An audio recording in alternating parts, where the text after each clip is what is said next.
Hello and welcome to another episode of Panel on Panels, the podcast about all things comics and comics related. I'm your host, John Campbell. Sitting next to me, Mike Gorgoni. I am indeed Mike Gorgoni. And of course, next to him, Mr. Donovan Eilert. Hi, everybody.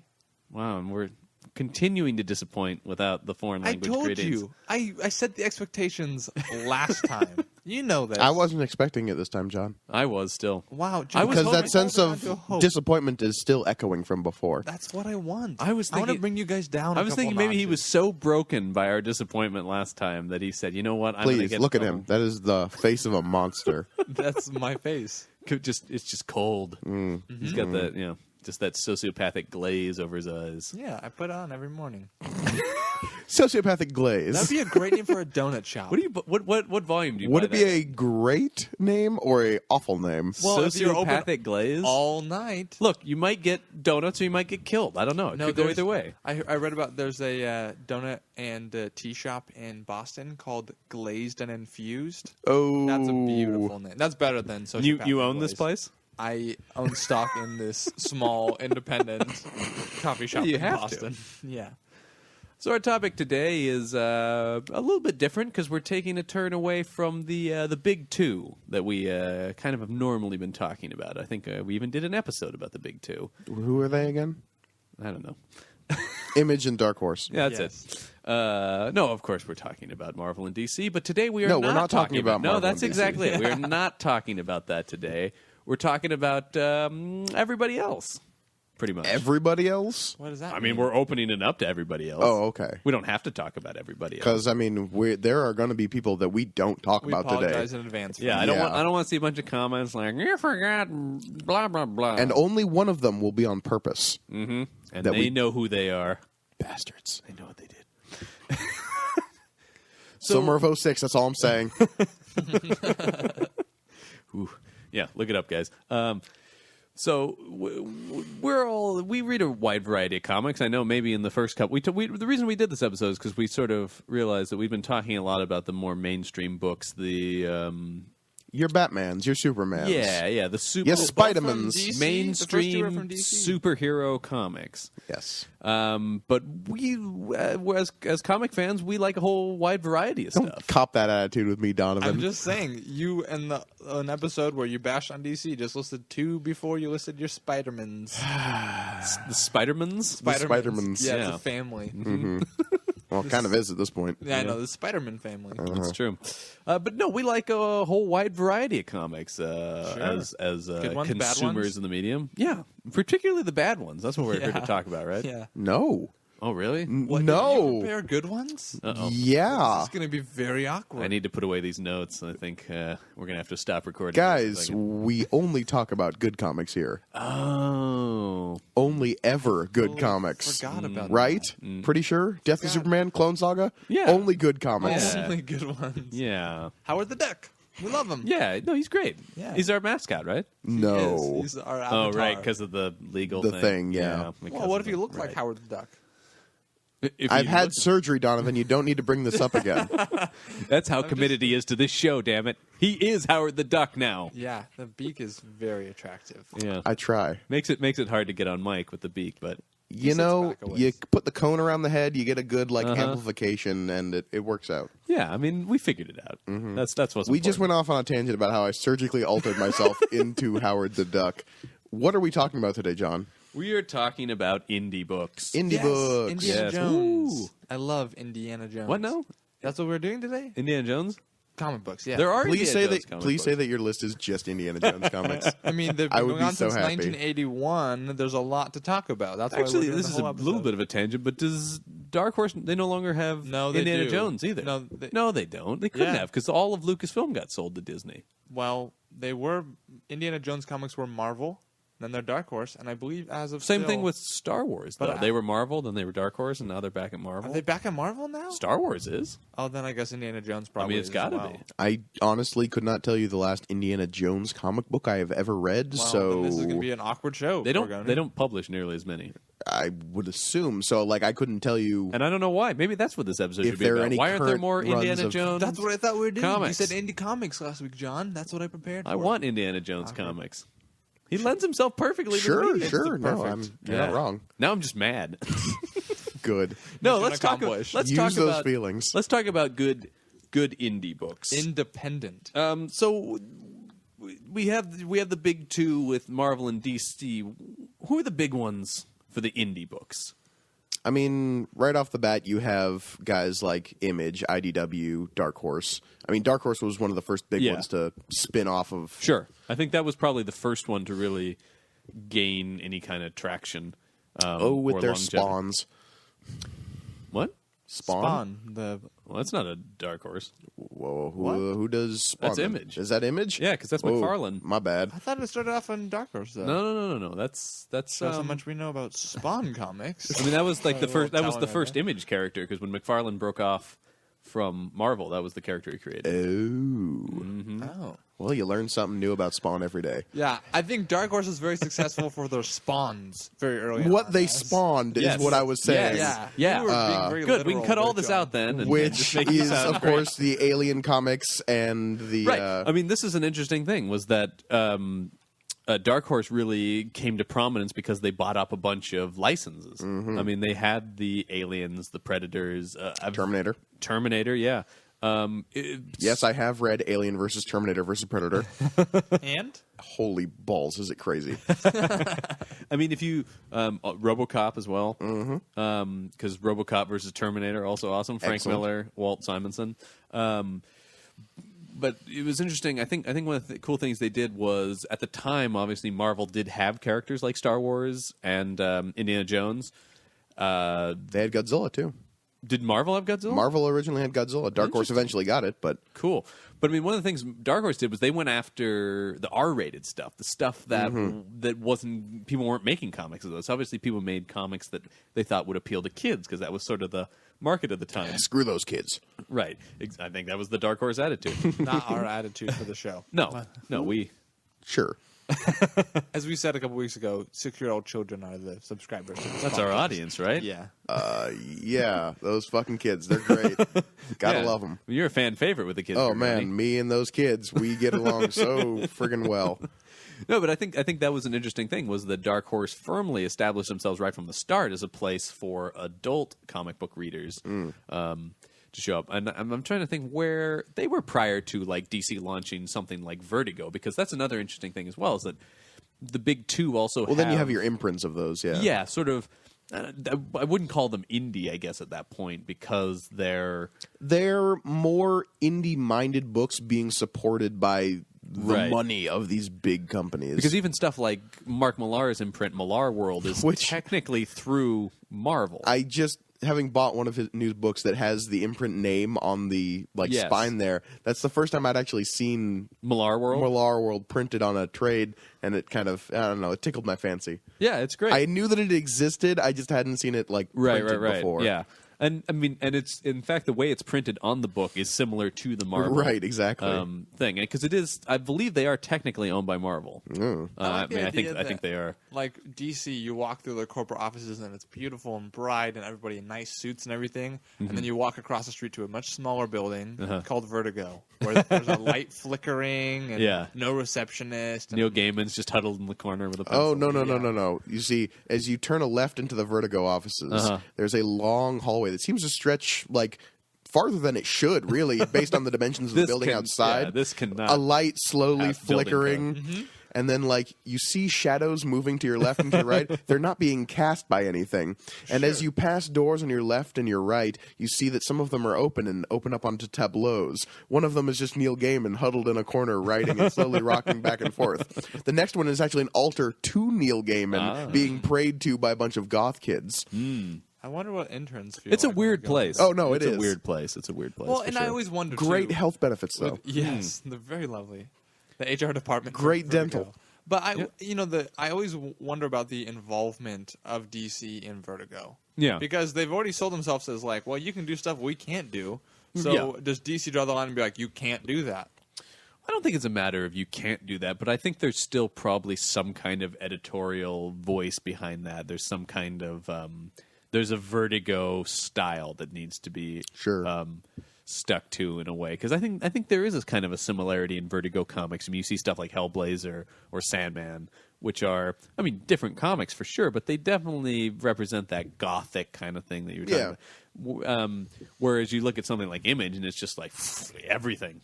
They've got quite a bit of things. I mean, there is no real. I don't think there's. I mean, I think that's actually one of the big things in indie comics is you sort of.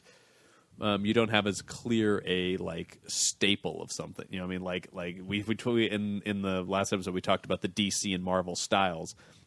I don't know what an Image style is.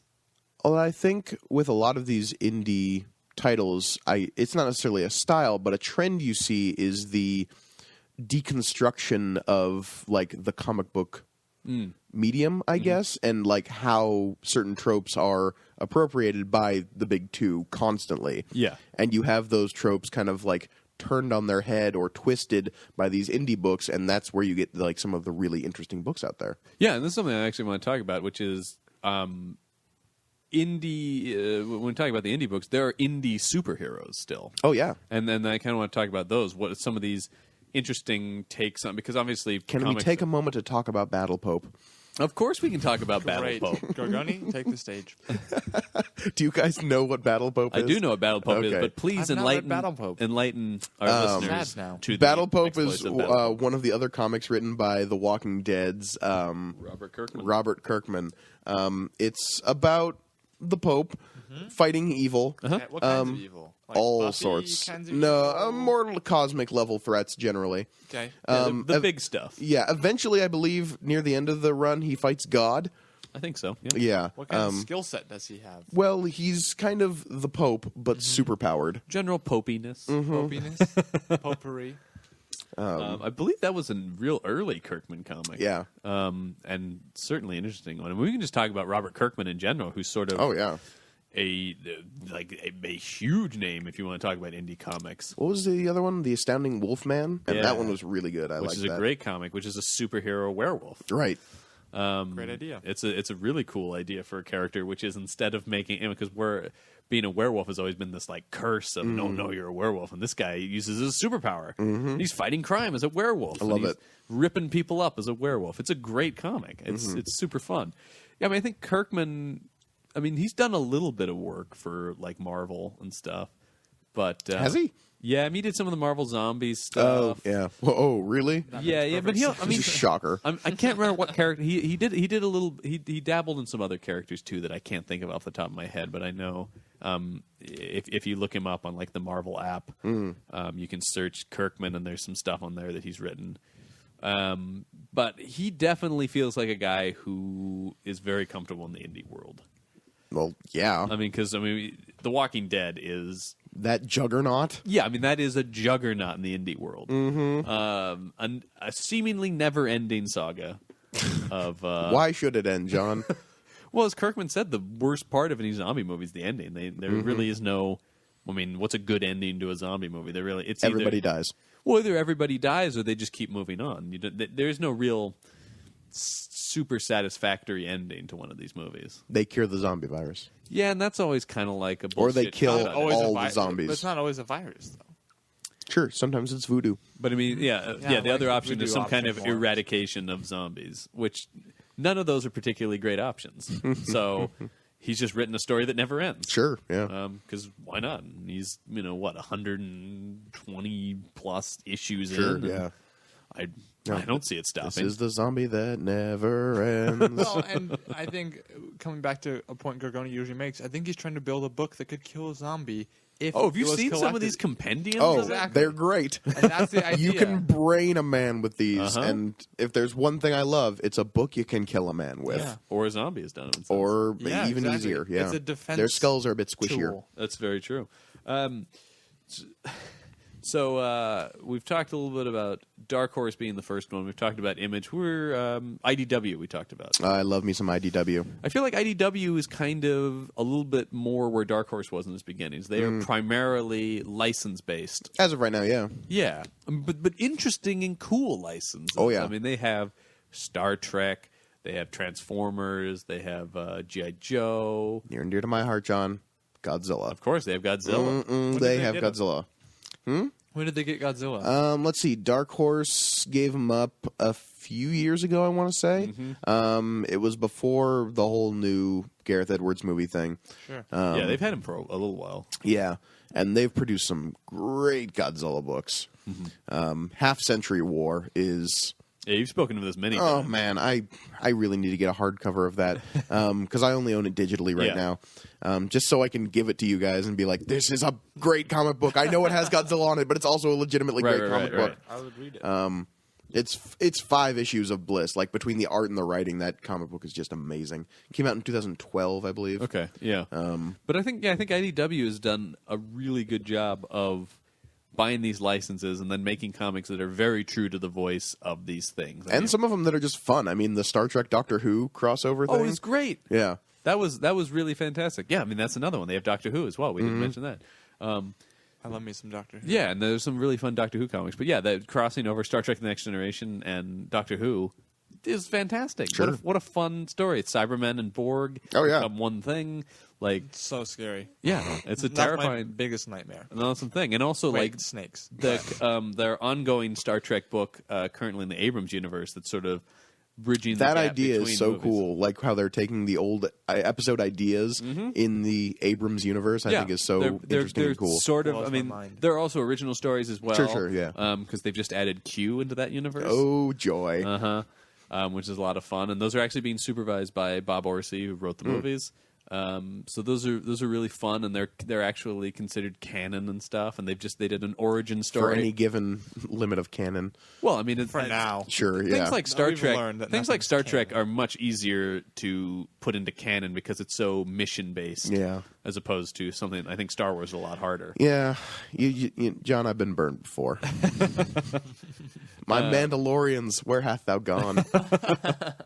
But so no, I think they're doing a lot of interesting, cool fans. There's not, I mean, fan service in the best way. Sure. Things. I mean, if you pick up a Transformers IDW comic, it's Transformers. Oh, yeah. Like it's very true to the voice. Clearly, the people working on those comics have knowledge of and respect for. And are genuinely love it, because that's one of the Yeah. great things about this age of licensed comics. I mean, we could have a whole episode on licensed I think we will at comics. some point. But all of the people who are writing these comics these days are the fans of Right. that thing, who grew up on that thing. And those are the people who are going to treat it with love and respect. Yeah. No, yeah, very, very much so. So maybe we're obviously Portland-based people. We've talked about Dark Horse. Are which we is- obviously Portland-based? I think we've said it I before. think we've I don't know mentioned. if I think we've mentioned it on We the have. podcast. Sure. If Okay. not, we are located in Portland, Oregon. We talked a little bit about Dark Horse, which is of course just next door in Milwaukee. Hi, but- Dark Horse. How you doing over there? But something specifically based in Portland. Your is- offices are cool. is a very cool company, Oni Press. This I is was gonna true. say, Scott Who Pilgrim. put out Scott Pilgrim, which of course is a very well known comic. I think we can list that as like one of our big Yeah, indie comics. Yeah. Or at least And it's Whiteout, I think, is Oni as well. Yes, aren't it they? is. Yes, it is. Most of Rucka's stuff, Oni. not Lazarus, that's Image, but I believe Stumptown is Oni as well. That stuff is Oni Press. They're a cool kind of. I mean, they also put out a lot of Japanese stuff. They pick up a lot of A that. name like Oni, it's got to be good. Oh, John. Just, the Japanese stuff. Well, I don't mean manga. No, I know, but it's just like But I'm saying they pick up a lot of the foreign stuff. Yes. and bring it that over foreign here. stuff, Well, I don't. I More mean, ambiguous. what word should I be using? They publish and release a lot of manga. Sure. But I'm saying it does come from Japan. No, I know. I'm not being disparaging. No, it's just the way you put it. I found amusing. But I mean, so they have that obviously, which is big business for them, and is certainly a smart thing to get into with the marketplace for that. There's a lot yeah. of people who are into Especially that. considering Tokyo Pop kind of crumbled. Yeah, exactly. So they're obviously a very interesting company. Whiteout, we've talked about on the show before, is a great book. Last week. As is Stumptown, both of those Rucka books. I'm sure they have other stuff that I haven't read, but I mean, and in addition to Scott Pilgrim, the other Brian Lee O'Malley stuff was it Lost at Sea, and his new book is it Seconds. Yeah, Seconds was really good. yeah, really cool, interesting stuff.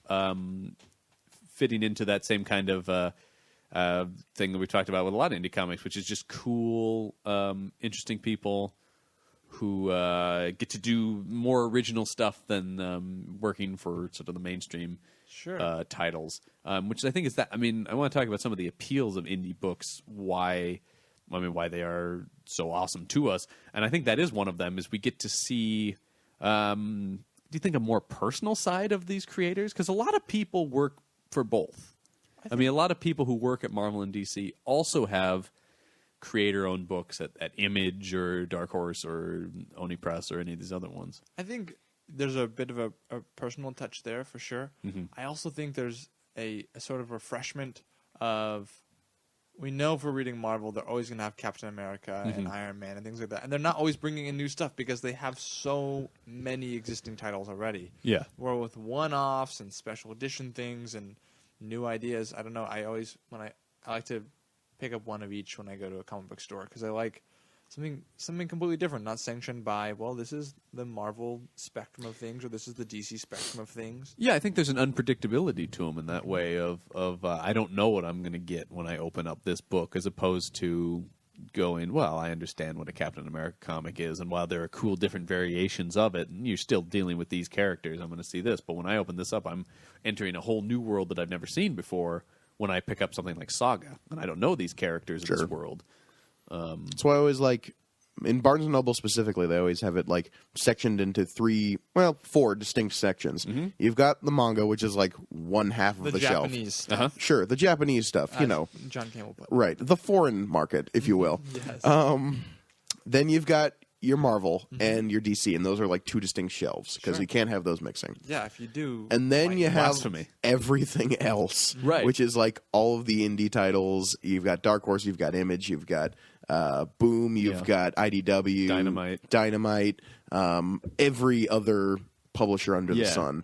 And I love going through that little section because you never quite know what you're going to find. Sure. No, exactly. That's the thing. I think there's an excitement in the indie books of just like, what is this? I don't know. Well, in a business like DC and Marvel, like they're not going to put their stamp of approval on everything. They're not going to put their name on everything. Oh, no. Which is... I mean, and nor should they. Especially considering they're owned by Disney now. Yeah, exactly. So... But something like, have you guys read Chew? Have you heard of it? Yeah. John Layman. Awesome. I would never, you're never. Wasn't he writing Batman? Yeah, he was writing Detective Comics for a while. Which is awesome. It was really cool. Really cool stuff. Yeah. But you're not going to see the DC logo on the side of Chew because it's so out there. And so that's an Image book. Chew, by the way, for anybody here, is a detective who can know everything about something as he has synesthesia, which is like the ability to like be aware of an object's history. But in this particular comic book, he can only achieve that with eating something. Something. So an apple, you can see the grove where it's grown. You bite a body, you know how it was killed. Mm-hmm. Right. It's a really cool book. Oh, yeah. But no, exactly. I think there's a thing. And like I said, I think because people like John Layman or, I mean, almost anyone really, they go back and forth so much. I think there is something fun, I would imagine, to writing Batman one week and writing Chew the next week.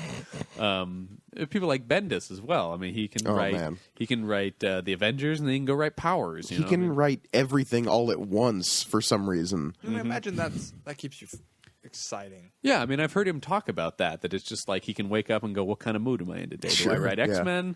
Do I write United States of Murder Incorporated? I mean, like, I mean, that ability to jump back and forth. But I think getting back to my initial point is, do you think we're seeing more of these people, their voices specifically in these comics? Because, I mean, you can have your take on a character. Well, I think what we're seeing a lot of is... But, I mean, I'm saying, like, if you create this world of these voices of... I mean, when I read Bendis writing Ultimate Spider-Man, am I hearing less of Bendis than when I'm reading Powers? I guess what I was about to say was, what we're seeing is a lot of these bigger names in comic books, I guess, these prolific writers or creators, not necessarily branching out, but being able to tell the stories they want to tell in like a more open space, I guess. So we get things like Powers, or we get things like Brian K. Vaughan's Saga. Yep. Like, we're getting these opuses now of just like, these are the stories these creators want to tell and have been like struggling to tell, Right. but couldn't necessarily do that under the yoke of, say, a Marvel or a DC. Sure. So we're seeing something like Rucka's Lazarus or something, Yeah. which is mind-blowing to me. Oh, sure. Yeah. It's amazing stuff. I mean, another thing that I think. But you could definitely see some of that leaking out in his earlier works. Yeah. I mean, I think there's definitely. And I think we talked a little bit about this in the Marvel and DC episode. Marvel, I feel like, is starting to bring that into their own stuff. Oh, they definitely I mean, are. Fraction's Hawkeye is as an authoritative a voice as I've ever seen in a comic, especially in a mainstream superhero comic. That is a Matt Fraction book. Oh, yeah. That just happens to be about a Marvel character. I mean, I've spoken briefly about this book, but crap, I'm blanking on the author. But the Avengers Arena stuff was so wildly out there in terms of what's like acceptable in a Marvel book that it was just like, it's shocking on its own level. Just like, oh god, they're like literally killing super teens. But on top of that, just telling a really good story with these shocking events in the Marvel universe is not something I'd seen before. Right. No, I think that's true. I mean, I've mentioned Magneto by Cullen Bunn, who also writes a great indie book called The Sixth Gun. Oh yeah. It's just like a weird noirish crime kind of thing with Magneto, or something like Captain Marvel is very much specific to Kelly Sue DeConnick. She writes a great image book called Pretty Deadly. So I mean, that's the other thing too, is I feel like anytime I mention to these people, also they have an image book or whatever, you know. I mean, also they have this. Rucka right now is writing Cyclops at Marvel, which I haven't actually read any of yet, but I'm sure is good because it's Rucka. But then he's also doing incredible stuff with Lazarus. Oh yeah, and still continuing to write Stumptown as well, which is also a great comic. If people like detective stuff, Stumptown is a really cool comic set in Portland about a private eye. It's a cool book. But so the other thing I want to talk about with indie books is there an appeal to there being, not all of them, certainly if we're talking about something like The Walking Dead, but the at least prospect of closure, that we could see a complete story that will never, like the story of the Avengers will never end. No. It's just going to keep going and going forever. It'll outlive us all. But you look at something like Why the Last Man from Brian K. Vaughan. Yeah, that or story has Ex Machina. Yeah, both of those have beginnings, middles, and ends. Definitely. So is there something appealing about that as well that we're telling? I mean, you look at something like Powers. He's kept that going for a long time. Yeah. I don't know if that has.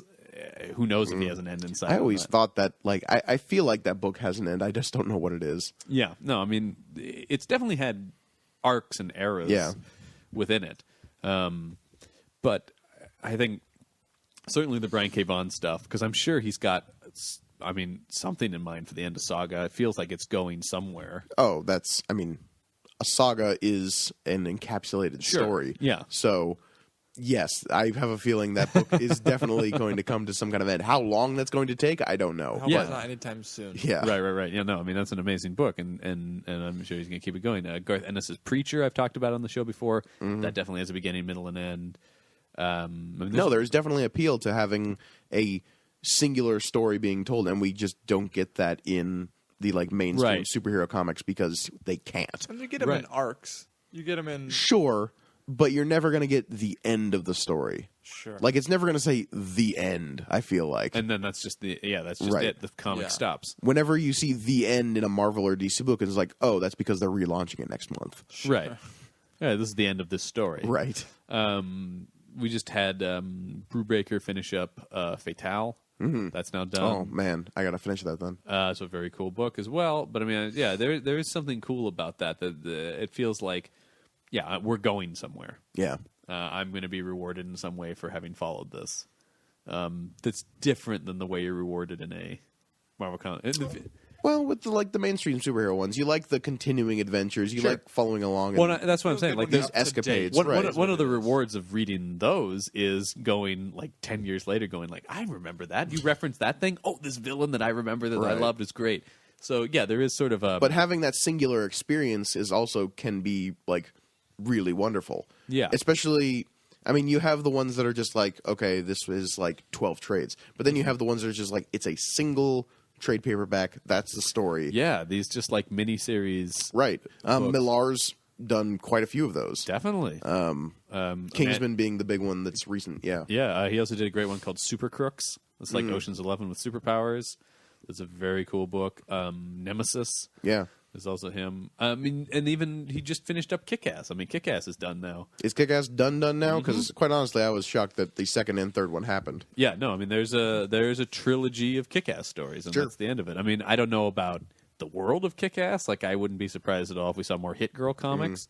But the story of Kick-Ass has ended. It has a beginning, middle, and end. Did you read the third one? I did, yeah. What'd you think? It was good. Okay. I thought it was. I mean, I was satisfied with the conclusion to it. It's very malar. Yeah. A lot of people get killed in very horrible ways. But yeah, I think we're seeing that we're seeing a full vision in that sense, and we're also seeing not all of them, but certainly a singular voice coming from this stuff, as opposed to the mainstream stuff where people are changing writers and artists all the time, constantly. It's this guy's voice. Brubaker writes Fatale from start to finish. Right.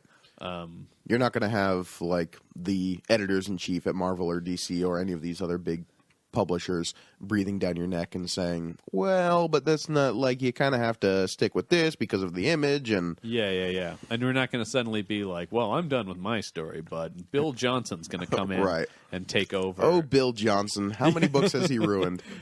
I'm going to find out later. I'll find out that there was a Bill Johnson who actually wrote a really good run on X-Men, and we had no idea. Yikes. No, we had an exact idea. Bill Johnson. Summer of 06, that's all I'm saying. We're just going to slowly dish out information about that, and it'll be fun for the audience to listen to.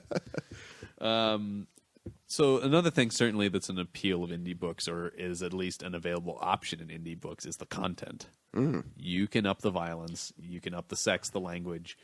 Things can get a lot more adult-oriented very quickly. It can be an adult story. Whether that means you go like balls out crazy with the violence like Millar, or you like or really Ennis amp up the like sexual content, like some of there's an Image book right now, I can't remember the name of it, that's about a like bondage relationship.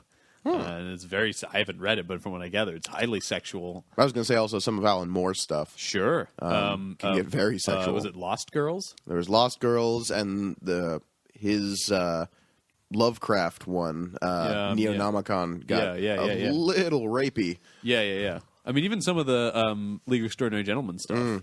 Yeah, it's like, well, gets pretty rapey. It does.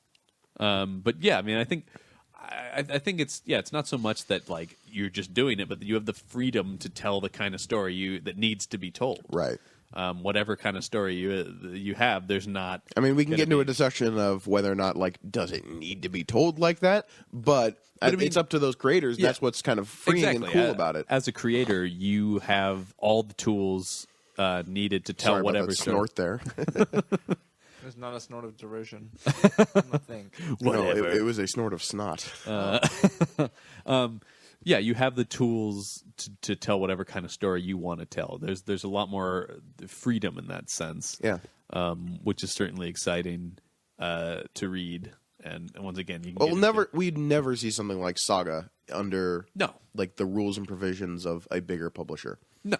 Certainly not. I mean, and not only with its content, but also just how weird it is. Oh, yeah. It's very strange. But great. Oh, it's brilliant. Yeah, no, absolutely. But it would be... I mean, there'd be too many questions of why, opposed to Brian K. Vaughan. Why do all the robots have TV heads? And are they also having sex? Why are they having sex if they're robots? I don't get this. They're kind of robots, but there's also like biological parts to them as well. And are you ever going to explain that? Well, no, but... What does it matter, man? They're just random animals that talk. I'm sorry if TV-headed robot sex was a spoiler for Saga. What? No! Apologies about that. We get to that pretty early on, I feel like. Yeah, you're thrown right into No, that. it's true. So. You're not wrong. The other thing, too, is I think we're seeing the ability to do different kinds of genres that just aren't available to us in something like Marvel and DC. Bending the genres or melding the genres. Yeah, exactly. I mean, we talk about, what's his name's re-envisioning of the Odyssey. Fraction. Fraction's, like, different, like, crazy Odyssey, sci-fi version. It's ODY -C. Mm-hmm. Yeah. It's in The space. gender bent sci-fi version of the Odyssey. Yeah, What? finally. I've not heard. Oh of yeah, Oh, this is- really? this is what he's currently doing. So it. Have we seen anything from it yet? Yeah. Well, I think 2 or 3 issues of it are out now. Oh my gosh. I didn't even know that. Yeah. It's interesting. You can look at some of the art online. It's very trippy sci-fi art. Cool. It's interesting for Like, sure. would you connect to like some of the like early Frazetta stuff? Mm-hmm. Cool. Yeah. Awesome. Yeah. It's out there, man. It's way out there. But yeah, I mean, doing stuff like Millard did with Super Crooks, where you can have a heist comic that has superpowers, or also another heist book that's really interesting is a comic called Ghosted, which is a haunted house heist story. I mean, you can mix these things together in that way. The espionage genre gets thrown around a lot. I'm going to talk about some of that later. I mean, what kind of? Well, I'm pretty sorry. much- I looked up some of the images from this book, and Odyssey? holy crap, it looks nuts. Oh yeah, Slash awesome. It's totally insane. Oh damn. No, there. This is a live I mean, reaction. I akined it to Frazetta without even really like looking at it, but there's definitely a little bit of that in there in terms of just Yeah. like you can see some of this painted on the side of a van. Oh yeah, no question about it. I don't know, Donovan, take a look at some of this. Oh my gosh. Right? That's awesome. So Use all of the colors. All of the Once. colors. But no, I mean, you can get to do stuff like that. Right. There's just no, I mean, really, at the end of the day, I think it's just like there's no limits. Mm-hmm. I mean, that's the appeal of the indie book. oh, definitely. Whatever you want, man, you can do it. It's the limit is you're only limited by your own imagination at that point. And like I feel like outside of the publisher sphere, there's also a space for that. Well, I mean, the ultimate space for like no limits is the internet. So we get into web comics. Yeah. And that's where like these people are telling a story that they want to tell. Zero publisher. They're the ones putting it out online. The subtitle of this is "The Heaviest Trip is the One Back Home." Yeah. That's so awesome. I'm Yeah, sorry, yeah, yeah. I didn't mean to. No, it's To interrupt, but that's- that I didn't even read that part. That's amazing. The heaviest trip is the one back home. Yeah, I mean, he's been talking about this for a while. I saw him I need to track this like book 2 down. years ago at a comic convention talking about like where he was thinking about doing this, and then now he's full on doing this. That's awesome. I mean, and guys like him and Brubaker, they don't even work mainstream really anymore. I mean, maybe they'll come back at some point, but both of them are done at Marvel. They're pretty much just doing their creator-owned book, with him doing Odyssey and Sex Criminals, and then Brubaker doing the Fade Out and Velvet, which I'm going to talk about later. You know, that's what they do now. You know, one of my biggest I mean, that's a big loss for Marvel. No, You know? it definitely is. one of my biggest not concerns, grievances with independent stuff is if somebody gets a better paying contract somewhere else Yeah. and they drop an arc in the middle of it and then you're left hanging for potentially years of like, Oh. when are you going to finish this? Can I talk about a book that has never been finished? That's called Battle Chasers. You heard of this? You've mentioned it to me. Okay. I forget which studio was publishing it. How long ago did they start? Oh, Jesus. This is like early 2000s. Basically, the series just ended. It wasn't necessarily that the guy got a better offer, but this can happen a lot in indie books. And I would say it is a grievance at times, is that you'll have these authors who, the double-edged sword of the indie title is they're not beholden to a corporate structure that Right. is like Right. You don't as have, you don't- stringent. You don't have a 5-year contract with somebody. You don't have to produce this many Right, issues. exactly. So you can have books that where the issues are coming out months apart from each other. Oh, you don't yeah, have yeah. like a regular Oh, yeah. release schedule, or you can have books that just stop. Yeah, Cowboy Ninja Viking just Yeah, stops. Mm-hmm. There's Yeah, no I plans don't know what. for any further of and that can be very heartbreaking when you Mm-hmm. get really attached to these sorts of books. Yeah. Battle Chasers is one that I point to because I read like the first 2 trades of it at my local library, and I was like, okay, where's the rest? Because this clearly goes on forever. Yeah. And it's like an awesome epic fantasy story about Right. this girl inheriting like the magical gauntlets of her hero father that give her like super strength, and it's like she's traveling around with an old wizard, and it's an awesome fantasy story, and then it ends and there's no conclusion, and Oh, man. it's super If you heartbreaking. were working on Battle Chasers and you're listening to this podcast, Which I please know you are. let us know why you stopped and potentially just pick it back up. We'll buy it. We Yeah. love you. It doesn't We'll promote matter. it. Whatever, Do not man. offer to buy the rights to Battle Chasers. No, I mean the No, individual. not the rights. Not the okay, rights. okay. We'll buy it I if mean, they make it. Sure, potentially. sure. No, definitely. we're gonna finish Battle Chasers, is what he was Yeah, implying. that's I the like that threat. If you don't finish it, we idea. We will. Legal action be damned. Yes, that's. We will finish Battle Chasers. There's like a squatter's right on graphic novels. I'm sure we've been sitting on this for 5 years. It's So yeah, I ours. mean that is the other danger. There's the prospect of closure, and then there's the complete. Like, I mean, at least in in Marvel and DC, it may not close, but it's gonna... Battle Chasers was actually published by the Wildstorm, and it was an Image comic. Oh, interesting. Yeah, I forgot about that. Yeah, but Let's they talk got to you, Todd McFarlane. they got 9 issues out of that. Oh wow, that's a weird number of issues. I know, even. It's right? not even like 2 6-issue arcs. No. It's just 9. Did it get canceled or something? What happened? Let's I mean, I've see. had- I'm reading the publication. I used to I've know had this story like series- wrote. I mean, I've had series that have just been canceled due to low sales. I mean, it's like a TV show ending where it's just like, nope. Don't get me started on TV shows ending. I have a That's a pocket whole other full of them. podcast. Pocket full of them. That'd be a great podcast. That would be an interesting podcast. Only Like unfinished television shows. sure. Yeah. There we go. There's another spin-off podcast for our Yeah. show. That we just keep generating those. They were so young. That's Yeah, what the they are. first. That's it. That's the perfect. first bunch was published by Wildstorm, which is a DC Right. imprint, and then the last issue was released by Image. And let's see, yeah, it was Was there any attempt at closure? not really. I mean, I'm trying to look up the Who was the creator of that? the guy who wrote it is a guy named Joe Mauduria. How would you say that name? I would say it as Maduria seems. Yeah. Maduria. Sure. Come on, Joe. Whatever, Joe. We know you're listening. But yeah, it got published there's 9 issues over the course of 3 years, from April 1998 to September 2001. Oh my god! I mean, number Yeah. one, it's being published inconsistently to begin with. But Right.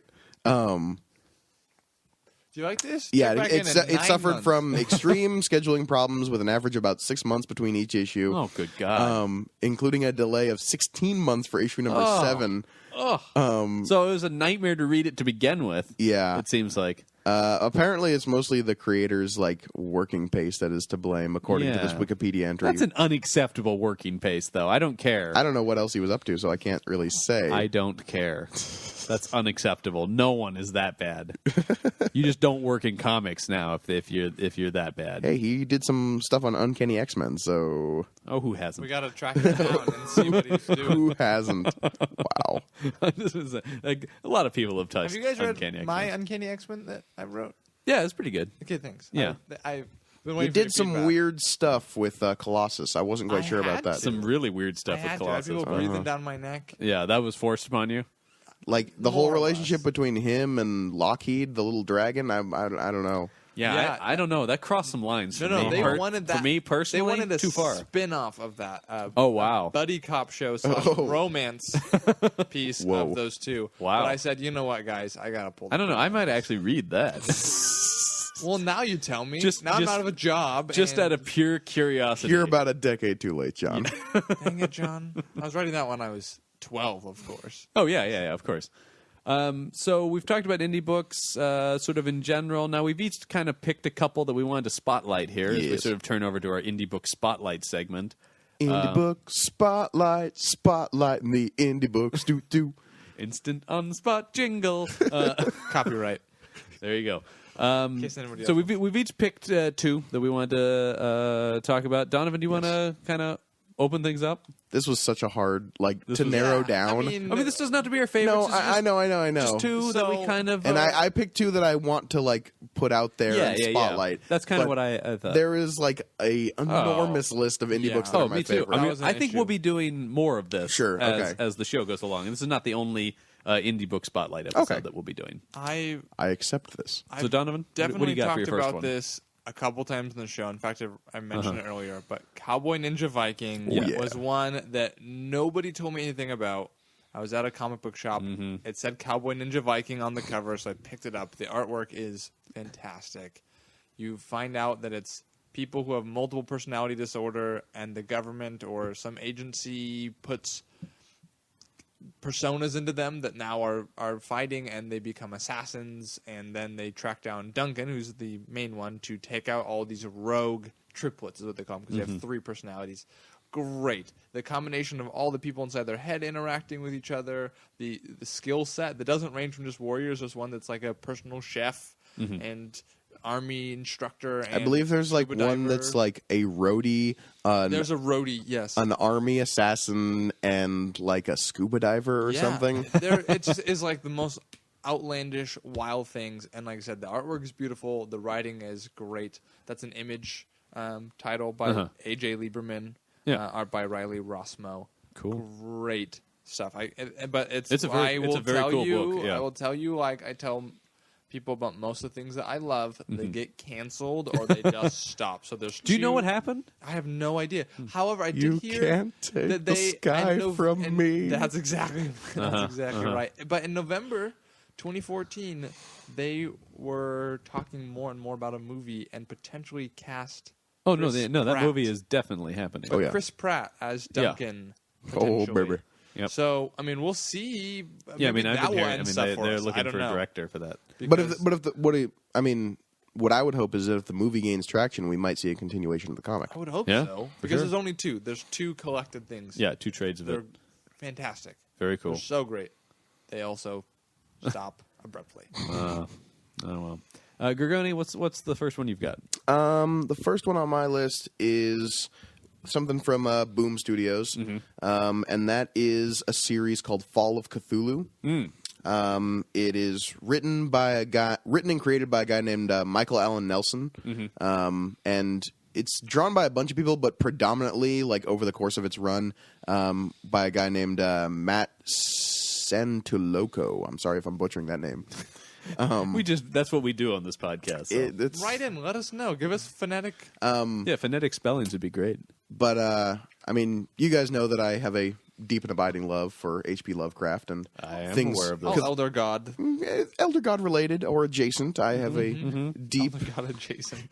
deep abiding love of. And so I feel like this comic series, it's another one of those instances in which you have a complete story that's being told.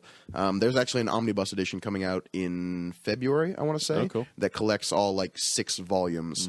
Awesome. And it is kind of like it takes a lot of the different elements from the Cthulhu mythos and it builds one grand epic story around them that centers around, of course, a small New England town Sure. of Arkham, Massachusetts. Oh, of course.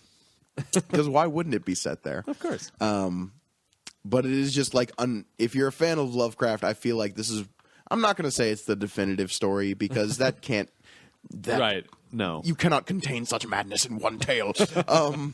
But it is a really, really good Lovecraftian mythos story. The basic premise of it revolves around a couple of central characters.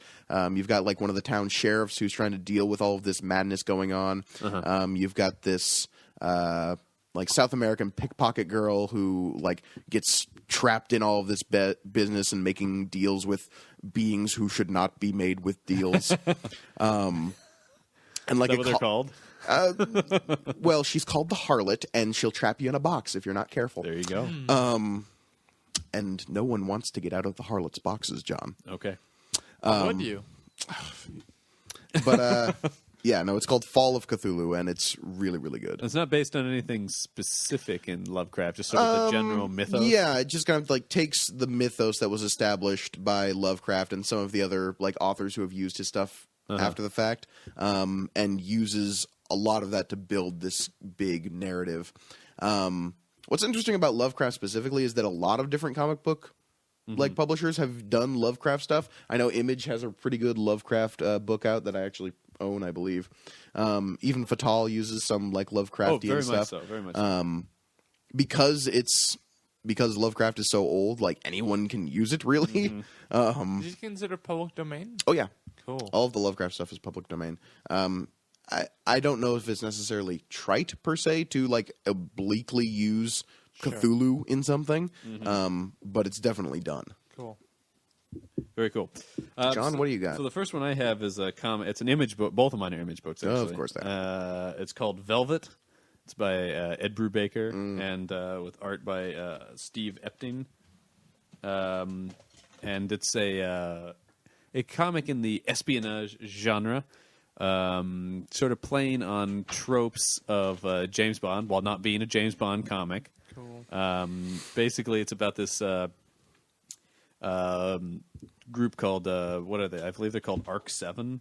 Is the name of the agency. Double Arc 7. and they have a great super spy named Jefferson Keller, or Agent X-14, who's a James Bond type, of course. Cool. But the main and in the first few pages, he is shot in the head with a shotgun and killed.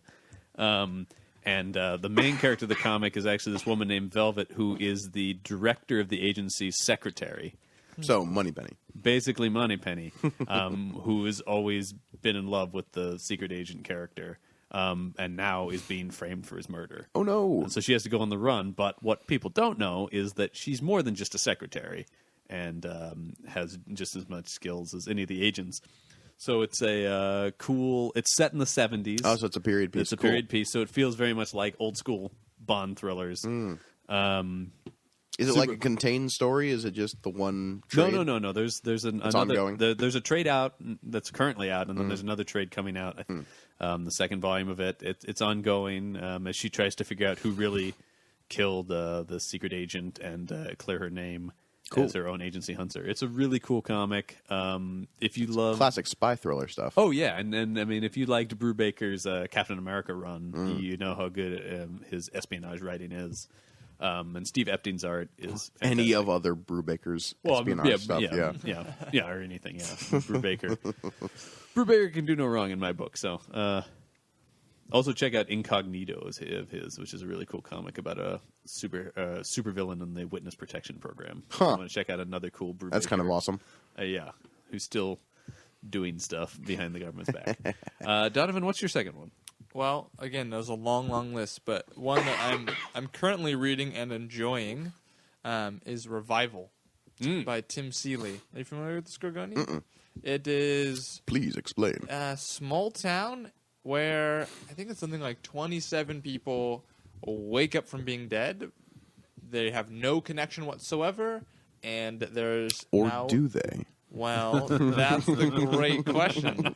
Now you've got a person who is in charge of this quarantine of a town. She's a detective, maybe a U.S. Marshal. I think she's a detective. I want to say she's like she works for the sheriff's department. She's a sheriff. I think she's a sheriff. Yeah.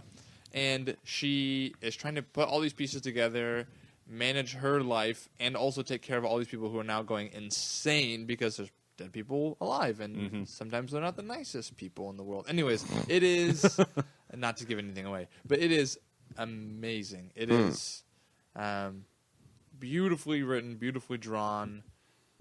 You feel like you could read a trade at a time, and it's like really, there's obviously cliffhangers, but it feels good to get to the end of one. Doesn't make sense. Sometimes you just like, you're like, there's so many questions. This is just beautiful. One of everybody's probably favorite characters is a fake.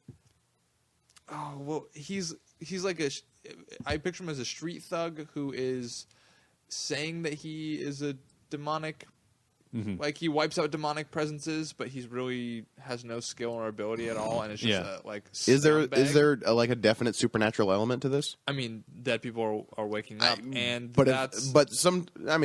some books you'll have like there is a supernatural element, and then everything else is just the character drama. Like that's really pretty much what it is. What's that series that like a bunch of people like vanish off the face of the earth for no good reason, and then no, I can't remember. Left Behind? No, because that's the actual Rapture one. Yeah, but it's an HBO series now. Oh, you're talking about The Leftovers. Right. I thought you were talking about a comic book. Sorry. No. No, the TV show The Leftovers. But it's like that's like it has like a supernatural element of like people vanish, but other than that, that's it. So far, that's what we've seen is like they're now back. This guy claims to have some supernatural sort of Right. Exorcist abilities, but he's It reminds me a lot of. There's a French TV show called The Returned that has a similar premise. That's a really great, like a great TV show about a town where a bunch of people who have died have come back, and no one knows. It's like, what what do you no do one knows with what the it? hell's going on. Yeah. yeah, it's really good. I highly recommend that. It is one. good. And like I've I said, read I a have not bit of it, finished too. the series. It's an ongoing. I think it's still going. As of right now, so I can't tell you how it ends, nor I would. It's Tim Seeley. Tim Seeley, who also did Hack and Slash, I believe. Yes. Oh, Yeah. I didn't know that. Mm-hmm. I'd forgotten that he did that. I really do yeah. like me some hack and slash. Hack and Slash is So a great comic as well. It's excellent. So I recommend that on the highest platform, Cool. whatever that means. How high is that platform? It's the highest. Oh, damn. Yeah, That's too high, Donovan. That's unsafe. You would think it was, the second highest, but no, it's actually It's just the a most high. forced perspective thing. Yeah, Okay. exactly. It's smaller than you'd imagine, but it's the highest. Gorgoni, your second indie title? Yeah. I mentioned webcomics earlier. Mm-hmm. That Yeah. comment got a little truncated. Well, there's another one. But I do want to push the whole webcomics thing because I feel like Sure. of the I mean, three they of would be us. considered I would consider them indie. Oh, they're the most indie 'Cause, yeah, I they mean, yeah. they cannot be any indier, John. Right. They produce all of their own content. They put it out over No, the it's- web. It's They also, true. I mean, in that sense, they're self-distributing as well. Which Right, is also exactly. very interesting. Actually, some of these webcomics do distribute through specific publishers. Like you'll have one of them collecting their A collected trades edition. through Dark Horse or certain Okay. publishers and stuff. Yeah.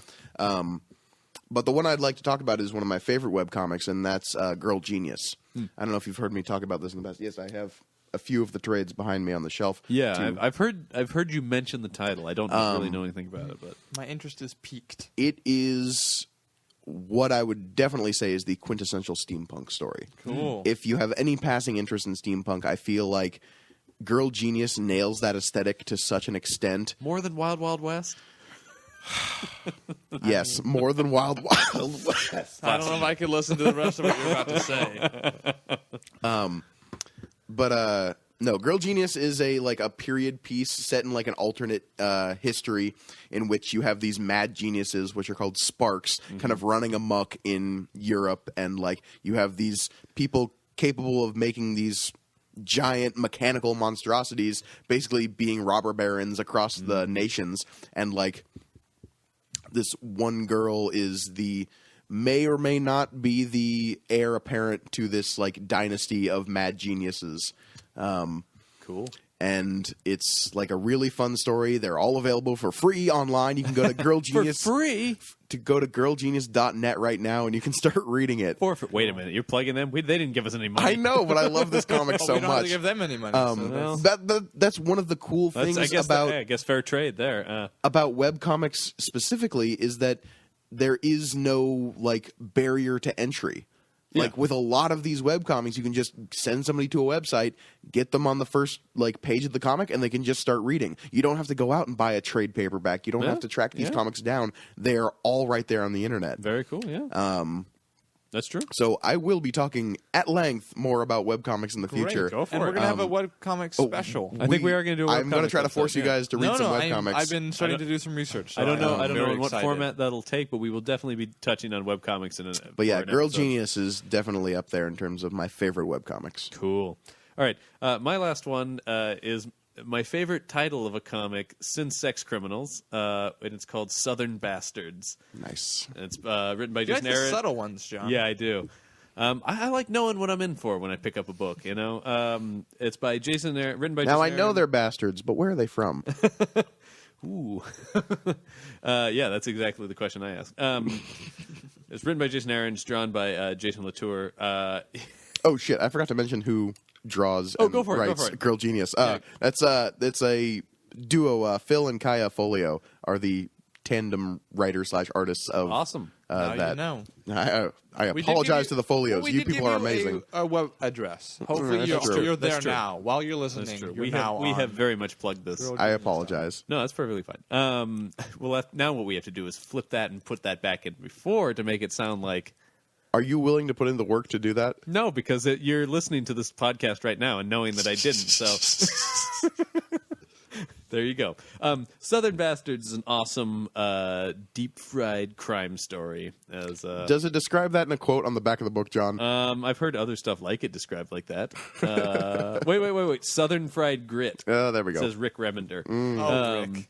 He's so funny. I just heard him on a podcast, him playing D&D with Brian Posehn. Really? It was great. It's such an awesome and dark and weird story. As the back of the book proclaims, Earl Tubb, who's the main character, is an angry old man with Earl Tubb. Earl Tubb is an angry old man with a very big stick. Basically, it's about this guy who comes back to his hometown in Alabama and finds it's been taken over by this guy named Euless Boss, who's the high school football coach / crime boss of the town. Oh my god! And so this guy, not cool with the takeover of his town. So he picks up a giant wooden stick and starts taking back his town. So this is Walk Hard with Walking Tall. Walking Tall, yeah. Walk Hard. Walk Hard, yeah. you know. It's the Dewey Cox story. No, it's Forgot about that. it's Walking Tall. It's kind of like a modern Walking Tall, but with high not school, starring The Rock. right? With high school football and a lot more barbecue ribs and fried pie. Sure, yeah, like you do. It is a. It's just awesome. As Brubaker, it's all the quotes on the back are from other comic book writers. As Brubaker says, it's pulpy goodness. We got Brubaker, we got Fraction, we got Hickman, we got Remender, we got Snyder. Holy shit, that's a lot of. We've got all the people we talk about on this show Yeah. talking about this comic. Damn. Jason Aaron is an awesome writer for Marvel as well. He just did an awesome run on Thor. Or I think he's still writing Thor. He did a great run on Wolverine. So if you like really just like gritty, nasty crime kind of stuff, Southern Bastards is worth checking out. Art's pretty beautiful too. Oh yeah, really good art, really cool storytelling, and one of the coolest protagonists in comics right now, which is Earl Tubb, an old man with a stick. With a stick.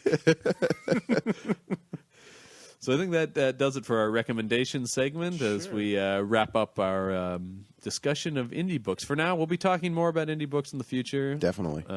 For sure. Because there's like a whole laundry list of ones we didn't mention. Well, like, these are each of us just picked two of the many that we love. There are so many to talk about. We didn't even touch Lock and Key. No. No. And But I we feel like could that's maybe gonna be a we could devote an entire show. episode I to know, Lock and Key. yeah. We should devote an entire Technically, episode to Lock and Key. Watchmen is a independent. No, it's a DC book. No, it's Vertigo. No, it's DC proper. Is it really? Yeah, it is. Yeah. V for Yeah. Vendetta's definitely V for Vendetta is Vertigo. I don't think there was Vertigo when they were doing. Really?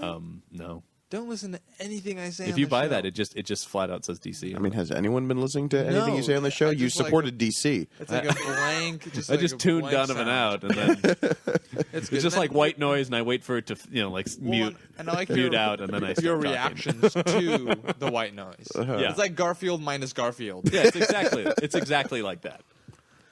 I think that's the end of our discussion. Oh, Yeah, okay. We've disgusted each other. Mm-hmm. Is that right? Yeah. Yes, I'm pretty sure Englishes. that's yeah. That's it. Yeah.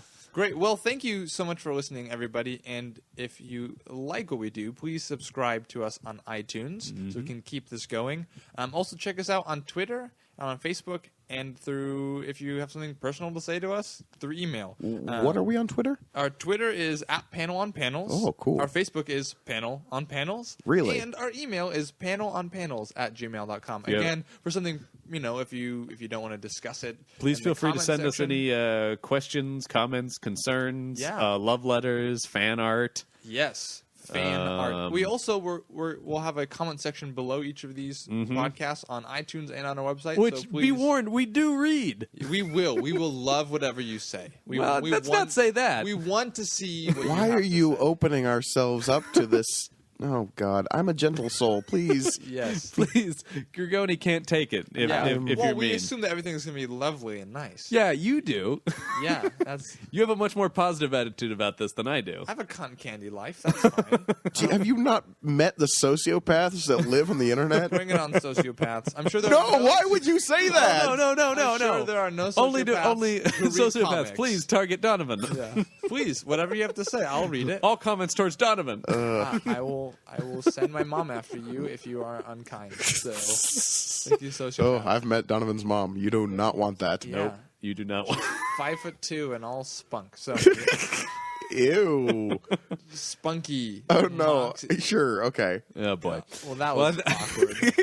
I think with that Speaking of does things we it. cut out. That does it for another episode of Panel on Panels. I've been John Campbell. I am currently Mike Gorgoni. And I will always be Donovan Eilert. Keep reading comics, everyone, and remember, #Archie is our stalwart.